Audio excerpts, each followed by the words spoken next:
Brothers and sisters, assalamu alaikum wa rahmatullahi wa barakatuh. Or just doing a quick, I guess it's not quick, it depends on how many questions we have.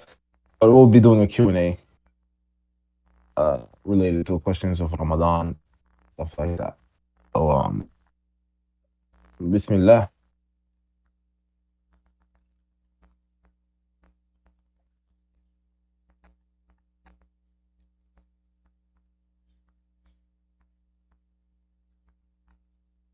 Yes. So anyone, please feel free to drop your question in the No Mic channel. Hopefully it's related to Ramadan.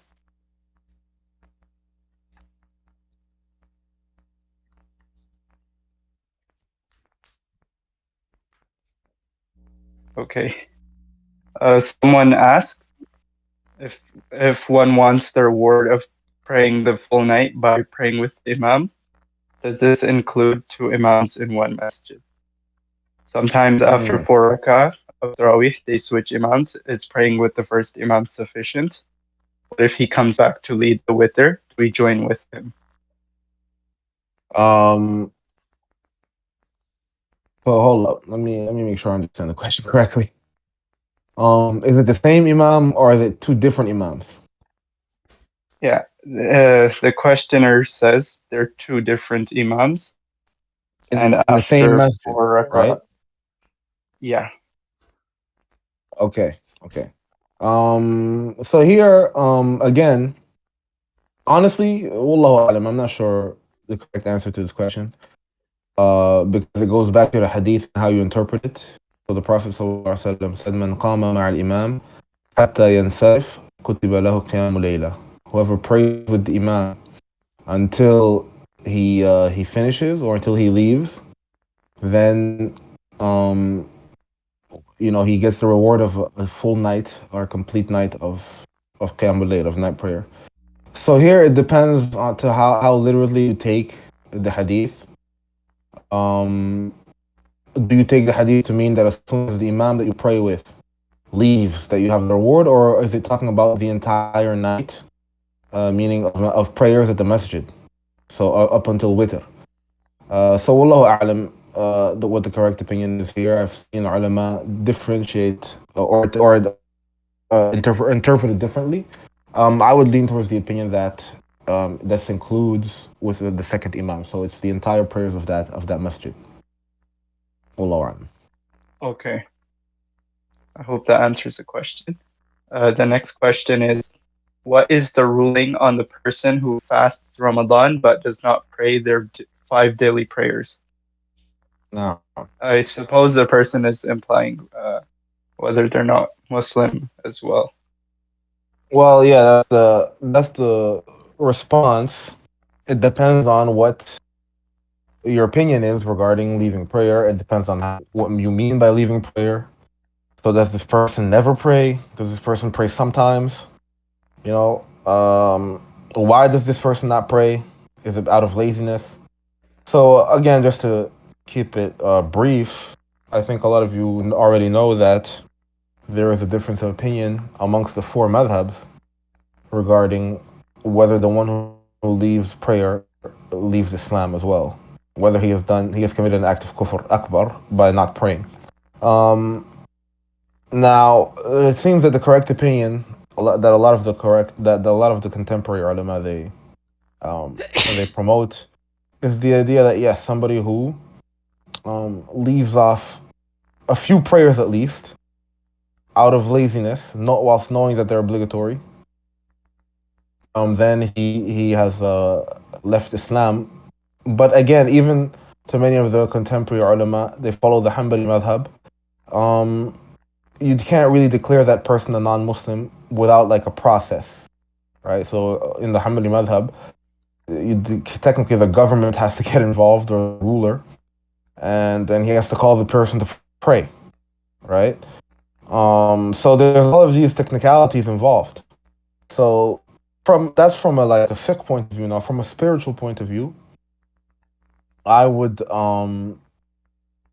I would obviously advise a person, if you're gonna fast during Ramadan, then you'd at least like the minimum you would be doing is like, it makes no sense to fast without praying, because prayer is the more important pillar actually than fasting. Like if we were to give an importance to the pillars, praying is more important. So if you pray during Ramadan, then at least you fast, that makes sense. But if you're gonna fast without praying, I don't see how that makes sense. But I would advise such a person to be very careful, because many of the Sahaba indicated that leaving off prayer on purpose was kufr, right? So I would be very careful with that. So there is a possibility that this person spiritually has left the fold of Islam. Whether we declare that person a non-Muslim or not, that's another story, though. But then again, to really answer the question, I would answer the question with a question, which is how are you going to pray, or how are you going to fast without praying? It makes no sense. So if you're in a month where you're fasting, you would at least be praying some prayers, right? Allahu a'lam. Ahsan Allah ilaykum. The next question is, does taking a shower nullify fasting? Wa alaykum. Taking a shower does not nullify fasting. What nullifies fasting is swallowing on purpose. So if you take a shower and you swallow water on purpose, then that would nullify fasting. And if not, then it does not nullify fasting. Right. The next question is, if I lick my lips, does my fast break? No. Licking lips, saliva, all of these things do not break fast. If you do see fatawa that say that saliva can break fast, usually what they speak about is saliva leaves your mouth and that you suck back in. Some of the ulama would consider that this breaks your fast, because it's almost like an external substance, because your saliva your spit came out of your mouth, and then you took it back in and you swallowed it as if it was an external substance and not an internal substance.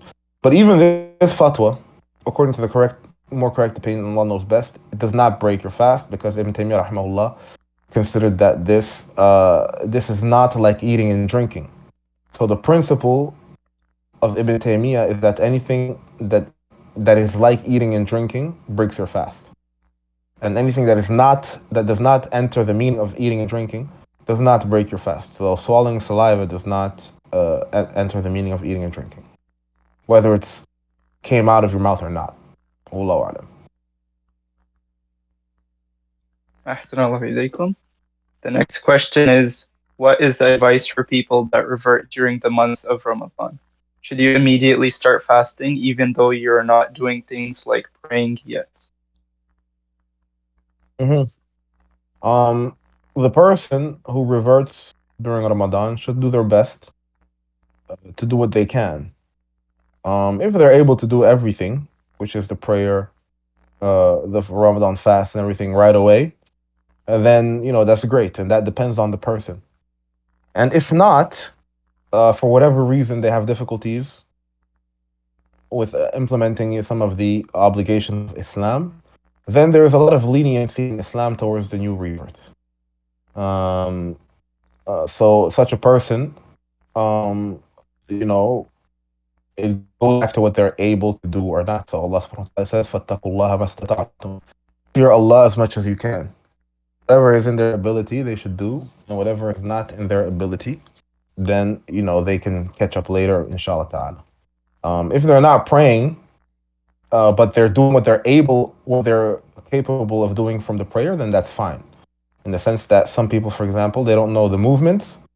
Like a new revert, many of them they don't know the full movements, but they'll try. So they'll pray a prayer that's a little bit, let's say lacking or incomplete. That's a better word. But it was incomplete because they tried their best. Maybe they didn't even really say the Fatiha, or maybe they said it in another language, or maybe they said instead of the qira'ah, instead of reading the recitation of Quran and the Fatiha, they did dhikr like Subhanallah, Allahu Akbar, Alhamdulillah. If they did so because they were not able to do otherwise, then there's no problem with that, and their fast obviously is accepted, and there's no problem with that at all. And that's usually the case. But if they were able to do it and did not do it, then that's another issue. But like we said, like I said in the earlier question, the one who, the one who always who fast but does not pray, if he does not have a valid excuse, that's problematic. But that does not necessarily mean that his fast is invalid. As this goes back to the difference of opinion of the ulama. Some ulama, they say leaving prayer does not necessarily mean that you have left Islam. So as long as you're a Muslim, your acts, your worship is still valid, right? So this goes back to the difference of opinion on prayer, whether leaving it takes you out of the fold of Islam or not. Wallahu alam. Jazakallah khair. And considering there's difference of opinion, which kind of opinion would you advise us to lean towards? Okay, so you mean you guys in the Reverts Server? Yeah. Well, I would say that depends on the situation. So one of the reasons for differences of opinion is actually for us to be able to be flexible depending on the context. So I would advise leaning towards the harsher opinion in situations where you can tell that a person is negligent and a person is or a person is or a person needs to hear. That's what they need to hear. They need a wake-up call. So in that situation, you can take the harsher opinion. And in situations where a person is repentant, and they need a, let's just say, a softer approach, then you can take the more lenient opinion. So this is the way I've been taught from many of my teachers, that one of the beauties of differences of opinion is that it's all opinions of the ulama, so they're all valid. But how do you use them? It's up to you to use them in the context and situation that is fit for those opinions. Wallah. Ahsanallahu ilaykum. The next questioner asks, Assalamu alaikum wa rahmatullahi wa barakatuh. Where does the Shaykh study? Alaikum assalam wa rahmatullahi wa barakatuh. I studied in the Islamic University of Medina. All right. Next. What is the recommended amount of units to pray for Taraweeh? Nah, that's a good question. So how many Rakaat to pray of Taraweeh? The madhab in general, they will say 20 Rakaat plus 3 witr. Right, so the Hanbali madhab, Shafi'i madhab, Hanafi madhab, and one opinion of the Maliki madhab, they say it's 20 Rakaat. Why? Because this is what Umar used to do in his time. And Umar is the one that installed or reinstalled, let's say, Taraweeh. Because Taraweeh existed at the time of the Prophet ﷺ and was put on pause until Umar revived it. So the madhab say, well, we follow what Umar did, and he's the one that installed the Taraweeh, or reinstalled the Taraweeh rather. And the Sahaba followed him. So this is pretty much the opinion of the Sahaba. There is another opinion, which is one of the opinions of Malik, that it's actually even more than 20 rakat. So it's about 36, and this is what used to be done at the time of Umar ibn Abdul Aziz, which is a little bit further in history than Umar. He's the great grandson of Umar. And then this is historically what happened. And then nowadays you have the idea that people look back at the hadith and they say, well, look, the Prophet ﷺ never prayed more than 11 rakat. So we should do the same. All right. So to me, this is one of the situations where, again, did we come up with something like new? Because nobody really understood from the Prophet ﷺ that what he specifically did was what was recommended for the ummah, right? But this is how many of the ulama, they interpret it now. So again, my conclusion on this, I'm just trying to give a general overview, but my conclusion on this question is, I don't think there is a better number of rak'ats to pray for Taraweeh, because nothing was ever specified regarding that. So the Prophet ﷺ never told us how many units Taraweeh should be in terms of what's better. What he said is Salatul Layli Mathna Mathna. The night prayer in the hadith of Ibn Umar, that the night prayer is 2 units, indicating, and this is how the ulama usually understood it, that there is no specific limit to Taraweeh. So we could pray 50 rak'at if we want. But it's up to us which example we want to follow. If we want to follow the example of Sahaba, then you do 20 rak'at plus 3 witr. If you want to follow what the Prophet ﷺ did, then you can do 11 rak'at.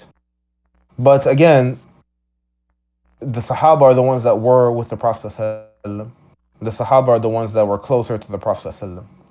So if they had a habit of doing 20 rak'at, then it seems to me that who are we to come and say, well, all of a sudden we know we know what's better.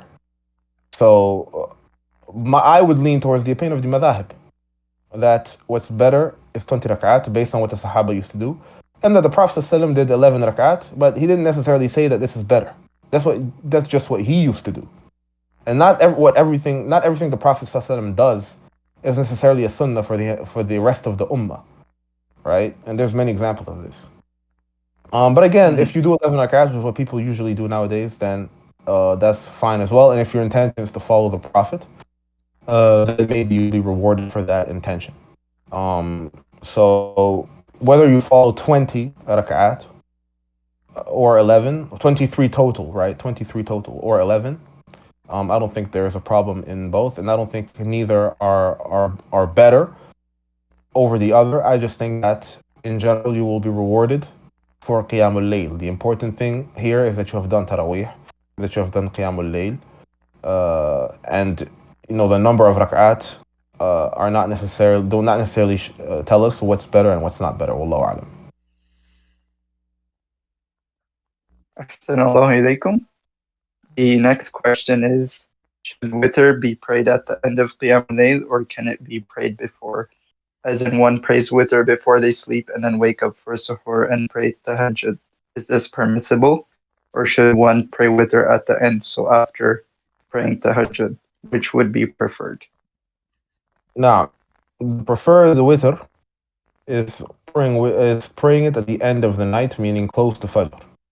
So I guess after tahajjud, if what you mean by tahajjud is the prayer before Fajr, so what some ulama or what some masajid do actually, and what some people do, is they pray more night prayer right before Fajr, like 40 minutes before Fajr, pretty much up until Fajr, right? So if that is the case, that if that's what you mean by tahajjud, then yeah, obviously the best thing to do is to pray witr at that moment, right? Meaning at the end, so close to Fajr.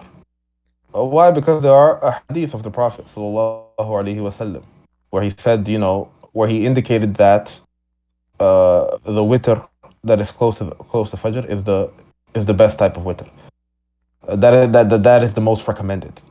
But if you don't, so that's what's most recommended. But if you do it otherwise, if you pray, for example, during the night, the witr, maybe with the imam, which is what many people do, then that's fine as well. And you can also continue praying after witr as long as you don't pray 2 witrs. Because the Prophet ﷺ said, La witrani fi layla.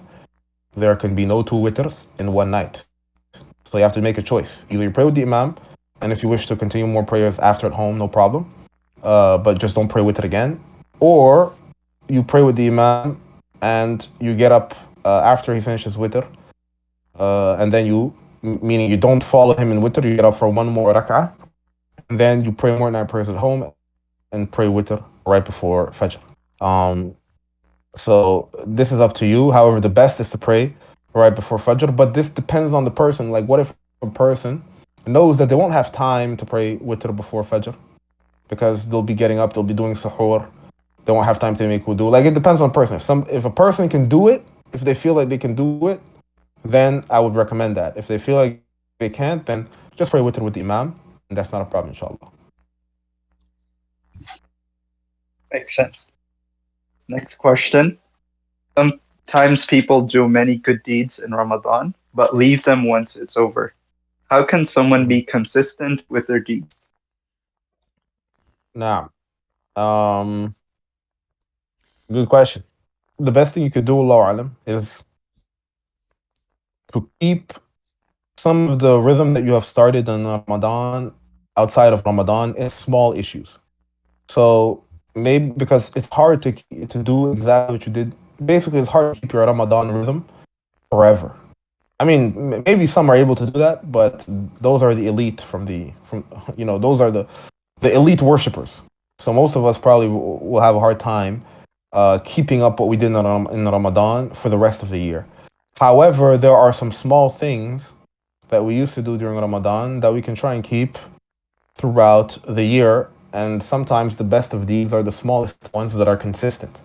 So, for example, if you took the habit in Ramadan of doing Quran daily, maybe you did 1 hour of Quran during Ramadan every day, then maybe you should keep that after Ramadan, but at a lesser scale. So maybe 5 minutes a day, right? And from then on, you would have learned something from Ramadan, or you would have moved on from Ramadan with something more.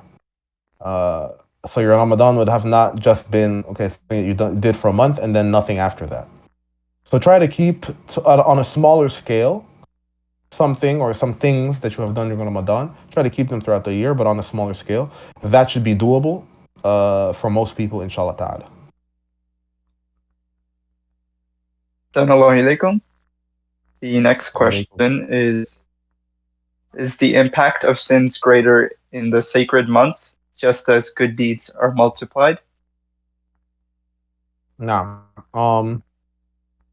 well, here we have to differentiate because the question here said sacred months. So we differentiate between sacred months and the blessed month. So the sacred months are the 4 months, Rajab, Muharram, etc. And then Ramadan is the only blessed month, Shahrul Mubarak.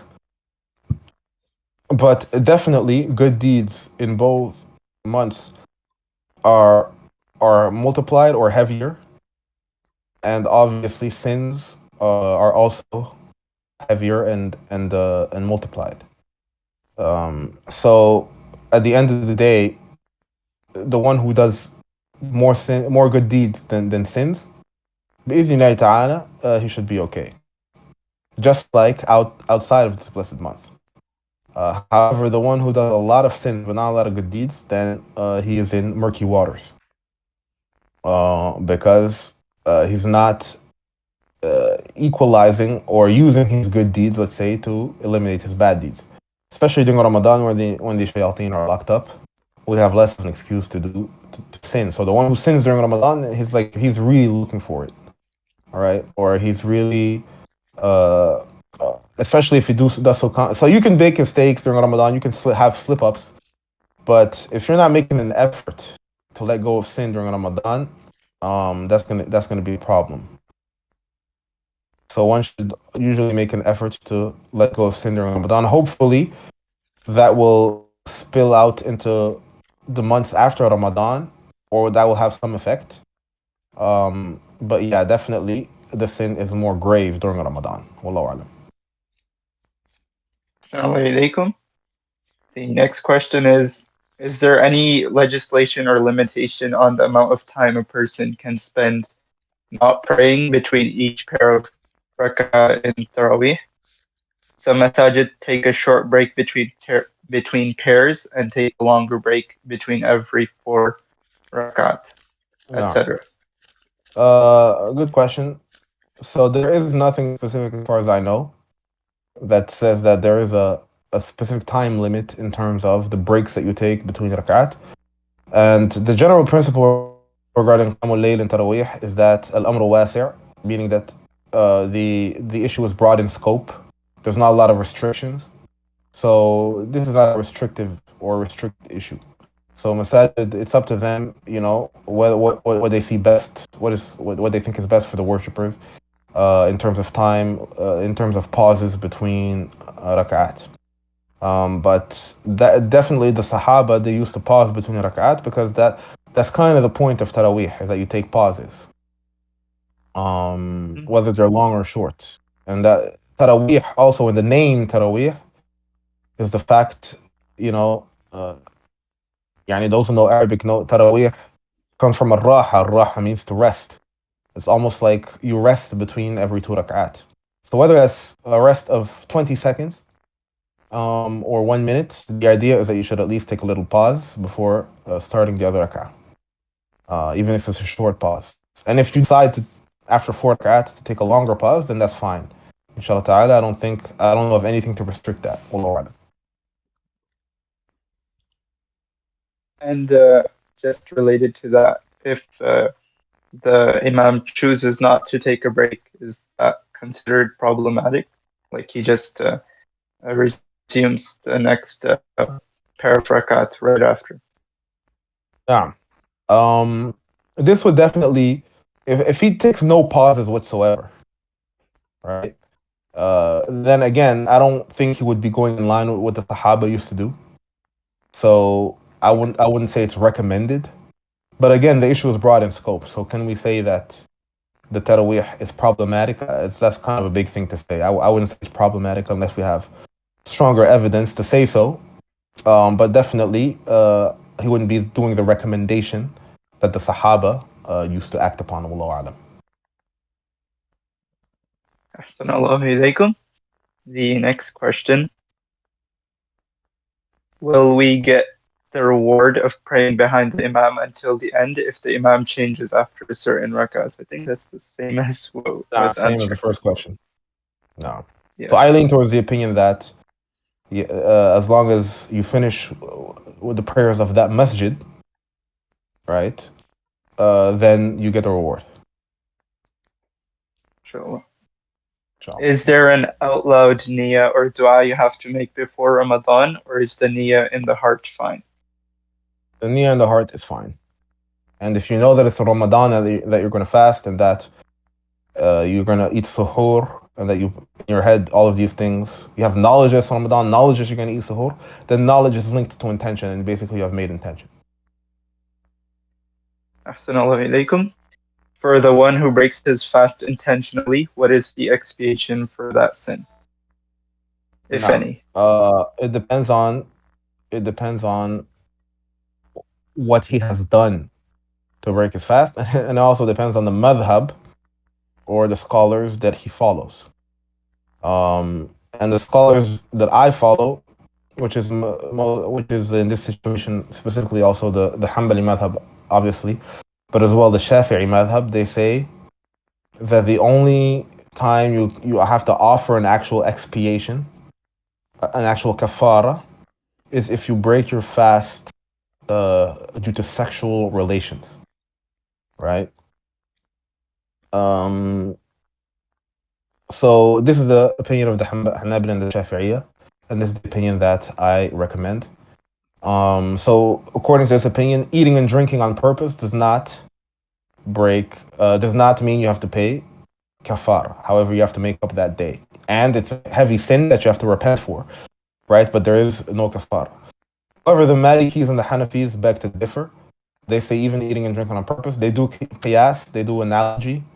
But from what I studied, that analogy is not that strong. But rather, the kafara in the hadith is linked to sexual relations. And the kafara of sexual relations, obviously in this case, is the emancipation of a slave or fasting 60 consecutive lunar days. Or if a person can't do that, then feeding 60 poor people. Right? No. Ahsanallahu ilaykum. The next question, what is the ruling on saying Ramadan Karim as opposed to Ramadan Mubarak? No.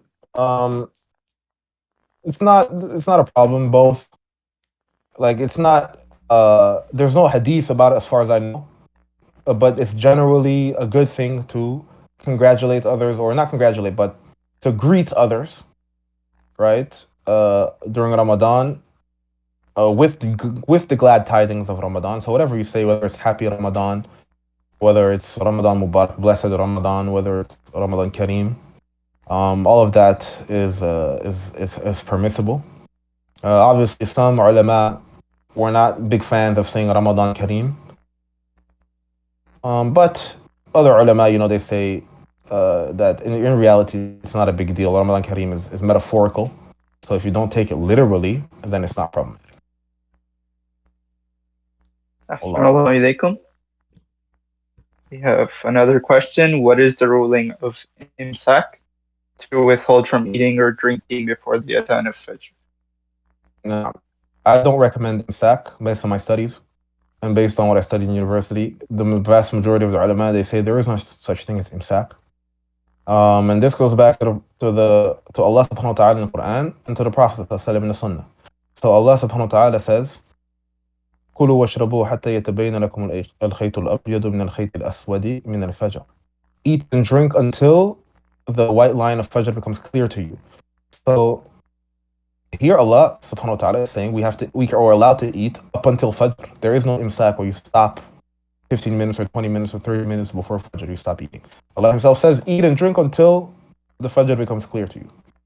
And also the Prophet ﷺ, he said, follow the adhan of, or eat and drink, كلوا واشربوا حتى يؤذن ابن أبي مكتوم. Eat and drink until Ibn Abi Maktoum does the adhan. فلا يؤذن حتى يطلع الفجر. And he does not do adhan until the Fajr comes in. So eat and drink until Fajr comes in. That's the Prophet ﷺ. Imsaak is one opinion of the Malikis. So it's not necessarily the position of it's not necessarily their only position. And I'm not even sure it's the official position of the madhab to say that out of precaution that one should stop eating and drinking 20 minutes before the Fajr. And in fact, even some of the Maliki commentators, they say this was in case of doubt regarding al-Fajr. So it's not something to be taken generally. Some even add evidence. They say, well, look, the Prophet ﷺ, he used to stop 20 minutes, 15 to 20 minutes before Fajr, he used to stop eating, right? And there's a hadith of Zayd, where he said, the Prophet used to stop eating 50 ayat before Fajr, before the adhan, meaning the amount of 50 ayat, which could be 10, 15 minutes. But just because the Prophet ﷺ did this, that's just his time of suhoor. Does that mean everybody has to do imsak now?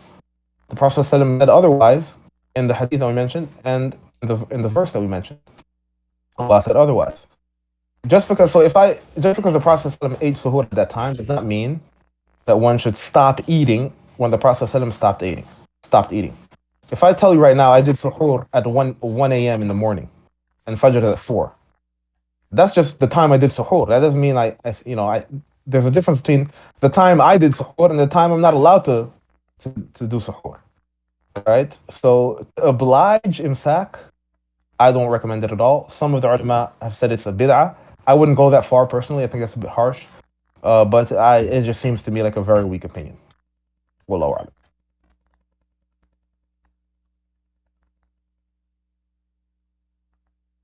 Jazakallah khair. Next question. What's the ruling on one's fast if he feels something in his mouth? Then when he swallows his saliva, he feels something, but nothing sharp or noticeable. Right. If anybody feels something in their mouth and they can feel it and they're able to identify it and they're able to take it out of their mouth, right, then they should not swallow it. But other than that, then it's intentional. It's not intentional and does not break the fast, right? So whatever you're able to get rid of inside of your mouth, then you should do so. If not, it does not break the fast because it's not intentional. And there's nothing you could do about it. Some people have food stuck in their mouth, right? And they only realize it once they swallow their saliva. Nothing you can do about that. So it does not break your fast. Okay, if you have a huge piece of chicken, right, stuck between your teeth, and you know that you're able to take it out easily, then you should do so. And if you follow that intentionally, then some of the ulama are harsh on such questions and would say you break your fast, even though others say that's not necessarily the case. but I would take this fatwa that if you're able to get rid of it, do so. If not, then you're fine. Okay. Um, right. There was one more question I missed. Sometimes the adhan via the phone goes off before the adhan of the masjid. Should we wait until the adhan has been called in the masjid to break fast? Essentially, there's a difference between the phone and the masjid. Oh, okay. Um, that's up to you. Oh. Yeah, that's up to you. Both because look, here's the thing. This is what happens when we leave off the sunnah. These type of situations happen because the sunnah is the muazzin sees maghrib time and does the adhan, and everybody knows it's maghrib time. Now we have phones with specific timings that may differ from the adhan of the muazzin, but these specific timings are usually correct, right? We follow them for prayer. So the moment that we say it's correct, then there's no problem with following the adhan of the phone. Nah, but this is kind of a new situation because historically we didn't have these gadgets to tell us timings of prayers. Ahsan Allah ilaykum. The next question. As a Christian interested in Islam, is there any story related to Shaitan tempting Isa alayhi salam into breaking his fast? Isa alayhi salam, I don't know of any story regarding Shaitan and Isa alayhi salam and fasting. Not in Islam. I believe this is a biblical story. But there are many traditions of Jesus in Islam. Many of them are not necessarily weak, not necessarily strong. Many of them are weak. Though it doesn't matter. Like we still narrate them even if they're weak because we narrate them from a point of view of this could always be an inspirational story. And also, many of these stories are actually just taken from the Bible itself or from biblical scriptures that the Sahaba used to find and narrate, or other ulama, not just the Sahaba. So the point is, I don't know of any story. It's possible. And if it exists, like we don't have a problem narrating it unless it contradicts Islam directly, but that's not usually the case. But we don't confirm that it happened 100%, not unless the Prophet ﷺ himself says it, which is rare in these types of situations. Ahsan Allah ilaykum. The next question. If I wake up and there's some food in my mouth, is my fast broken? Now, like I said in the earlier question, if there's food in your mouth, if you wake up with food in your mouth, then if you're able to spit it out, then you should do so. But if not, if that's too difficult, or you swallow it without realizing, then your fast is fine. Okay. Assalamu alaikum. Maybe there's one more question. But we're pretty much caught up. All right.